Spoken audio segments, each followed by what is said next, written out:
Sarada, Rose Valley, আইকোর, গরু পাচার, কয়লা পাচার, শিক্ষক নিয়োগ দুর্নীতি, আরজিকর খুন এবং ধর্ষণের তদন্ত, তার সাথে অবশ্যই পৌরসভার নিয়োগ দুর্নীতির মামলা, একের পর এক মামলায় কখনো সুপ্রিম কোর্ট, কখনো কলকাতা হাইকোর্ট সিবিআই তদন্তের নির্দেশ দিয়েছিল। হাঁসখালি একের পর এক, আমি তালিকা আরো লম্বা হতে পারে, একের পর এক ঘটনাতে কলকাতা হাইকোর্ট কিছু কিছু ক্ষেত্রে এবং কিছু কিছু ক্ষেত্রে সুপ্রিম কোর্ট তারা সিবিআই তদন্তের নির্দেশ দিয়েছিল। কিছু ক্ষেত্রে ইডির কাছে মামলা গেছিল প্রিভেনশন অফ করাপশন অ্যাক্টে মামলা থাকবার জন্য। এবং সবচাইতে মজার বিষয়, যতগুলো সিবিআই তদন্ত এই মুহূর্তে আমাদের রাজ্যের বুকে হচ্ছে, তদন্তের নামে ছেলে খেলা, যাই হোক যা হচ্ছে, এই সবকটা তদন্তর কোনোটাই কিন্তু তৃণমূল কংগ্রেসের সরকার যে নিজে থেকে সিবিআই কে ডেকে দিয়েছে এমনটা নয়। প্রত্যেক কটা ক্ষেত্রে সিবিআই তদন্তের বিরোধিতা করেছে তৃণমূল সরকার, বিরোধিতা করেছে রাজ্যের সরকার। প্রত্যেক কটা ক্ষেত্রে নয় হাইকোর্টে মামলা হয়েছে, নয় সুপ্রিম কোর্টে মামলা হয়েছে। মজার বিষয়, প্রত্যেক কটা মামলায় মেরিটে শুনানি হওয়ার পরেই কিন্তু সেই মামলাগুলো সিবিআই এর কাছে গেছে অথবা সেই মামলাগুলো ইডির কাছে গেছে। সেটা শিক্ষক নিয়োগ দুর্নীতি হতে পারে, সেটা চিটফান্ড দুর্নীতির মামলা হতে পারে, সেটা নারদ ঘুষকাণ্ড হতে পারে, সেটা আপনার গরু পাচার হতে পারে, সেটা কয়লা পাচার হতে পারে, সেটা আরজিকর খুন এবং ধর্ষণের মামলা হতে পারে, সেটা হাঁসখালির ঘটনা হতে পারে, সেটা খাদ্য দুর্নীতি হতে পারে, খাদ্য কেলেঙ্কারি হতে পারে, অথবা সেটা হচ্ছে পৌরসভার নিয়োগ দুর্নীতি হতে পারে। এই সবকটা মামলা কিন্তু অন মেরিট প্রথমে হাইকোর্ট অথবা সুপ্রিম কোর্ট শুনেছে, তারপর হাইকোর্ট অথবা সুপ্রিম কোর্টের মনে হয়েছে যে রাজ্য সরকারের পুলিশ অথবা সিআইডি বিভিন্ন ক্ষেত্রে যারা তদন্ত করছিলেন বা কোথাও তদন্ত হচ্ছিল না সেখানে সিবিআই এর তদন্ত করবার স্কোপ রয়েছে, সেখানে ইডির তদন্ত করবার স্কোপ রয়েছে। সেই কারণে সবকটা মামলাকে কখনো সুপ্রিম কোর্ট কখনো হাইকোর্ট ট্রান্সফার করেছে সিবিআই ইনভেস্টিগেশনের জন্য। প্রশ্নটা আজকে এই ভিডিওর মাধ্যমে আমরা গোটা রাজ্যের মানুষের কাছে এই সহজ সত্য কথাটাকেই আমরা সামনে রাখতে চাইছি। আচ্ছা, হাইকোর্ট অথবা সুপ্রিম কোর্ট মামলার মেরিট খুঁজে পায় যে হ্যাঁ দুর্নীতির অভিযোগ রয়েছে, স্পেসিফিক অ্যালিগেশন রয়েছে, সেই অ্যালিগেশন বা সেই অভিযোগগুলোর তদন্ত হওয়া উচিত, সিবিআই এর কাছে মামলা পাঠানো হয়, তারপরেই সেই মামলাগুলো ঠান্ডা ঘরে চলে যায় কিভাবে?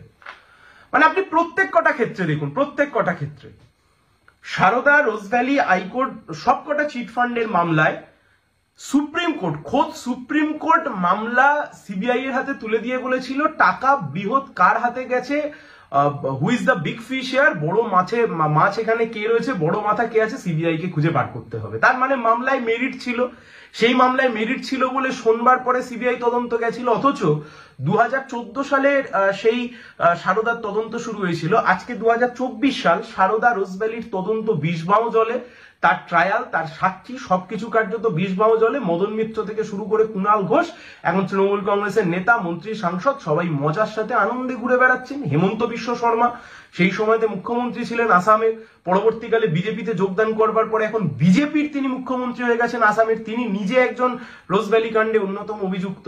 অর্থাৎ সিবিআইতে ঠান্ডা ঘরে চলে গেল। গোটা রাজ্যের মানুষ আমরা দু চোখ ভরে দেখলাম তৃণমূলের স্বনামধন্য নেতারা ঘুষ খেতে গিয়ে ধরা পড়লো খোদ শুভেন্দু অধিকারী। একের পর এক ভিডিও সামনে আসলো। কে সেই ভিডিও চালালো?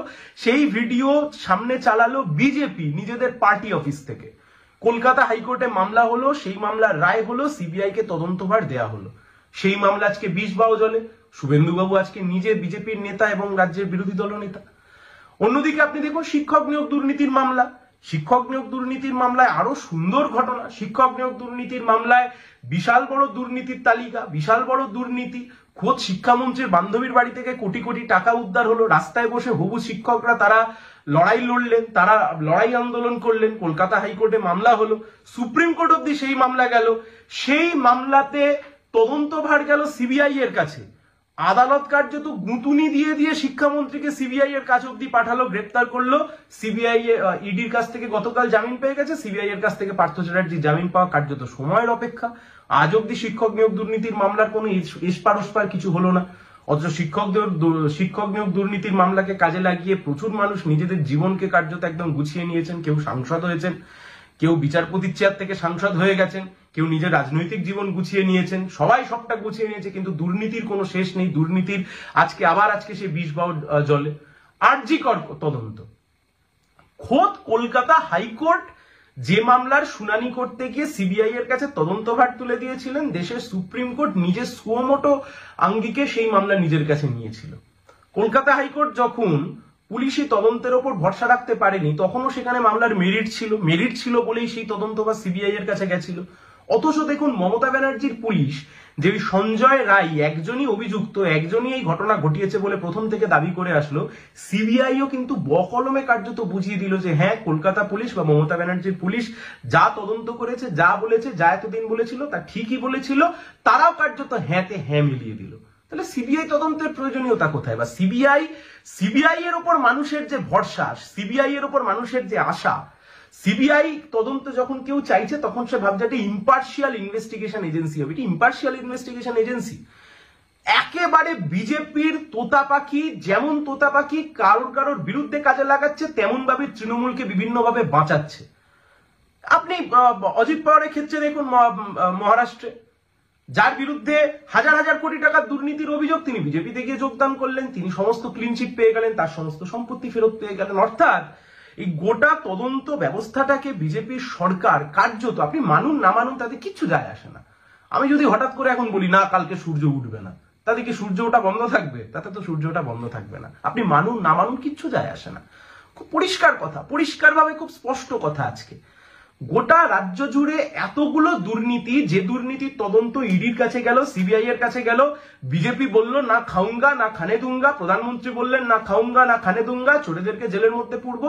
আজকে কোথায় কি খুন, ধর্ষণ, দুর্নীতি, একের পর এক নেতা যাদের জেল খাটবার কথা, সবাই আজকে লাটে জামিন পেয়ে বেরিয়ে চলে আসছে। এবং সবচাইতে মজার বিষয়, আরজি করের মতো সেন্সিটিভ ইস্যুতে চার্জশিট পেশ না করতে পারবার জন্য আজকে সন্দীপ ঘোষ বেরিয়ে চলে আসলেন, অভিজিৎ বাবু বেরিয়ে চলে আসলেন।